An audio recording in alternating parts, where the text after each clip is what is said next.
അപ്പോൾ ഇന്ന് തേങ്ങ ഇടാനൊക്കെ ആൾ വന്നപ്പോൾ ആദ്യമൊക്കെ കുറച്ച് പെരുങ്ങലായിരുന്നു. പിന്നെ ആക്റ്റീവായി. പിന്നെ നമ്മൾ തേങ്ങ പെറുക്കി കൂട്ടുമ്പോൾ നമുക്കൊരു മടുപ്പൊന്നും വരില്ല. കാരണം തേങ്ങ ഇങ്ങനെ കൂടുതലുണ്ടാകുന്നതാണ് നമുക്കിഷ്ടം. എന്നാൽ കൂട്ടത്തിലൊരാളെ വിളിക്കുകയാണെന്നുണ്ടെങ്കിൽ തേങ്ങ കഴിഞ്ഞില്ലേ, ഇതെന്താ പെറുക്കിയിട്ട് തീരാത്തത് എന്നൊക്കെ ഇങ്ങനെ പറഞ്ഞുകൊണ്ടിരിക്കും. പണ്ടും നമ്മളങ്ങനെ ആയിരുന്നു.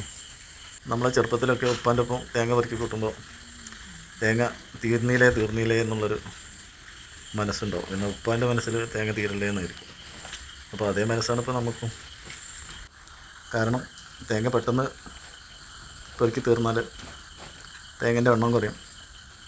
തേങ്ങൻ്റെ എണ്ണം കുറയുമ്പോൾ തേങ്ങയ്ക്ക് കിട്ടുന്ന പൈസയും കുറയും. അപ്പോൾ നമുക്ക് ഇതിങ്ങനെ കൂടുതലുണ്ടാവട്ടെ എന്നുള്ള ചിന്തയായിരിക്കും. അപ്പോൾ നിങ്ങളായാലും അങ്ങനെ തന്നെ. അപ്പോൾ ഏതായാലും ഇപ്പോൾ പെറുക്കി തീർന്നിട്ടുണ്ട്. അപ്പോൾ ഇത്രയൊക്കെ തന്നെ ഉള്ളൂ.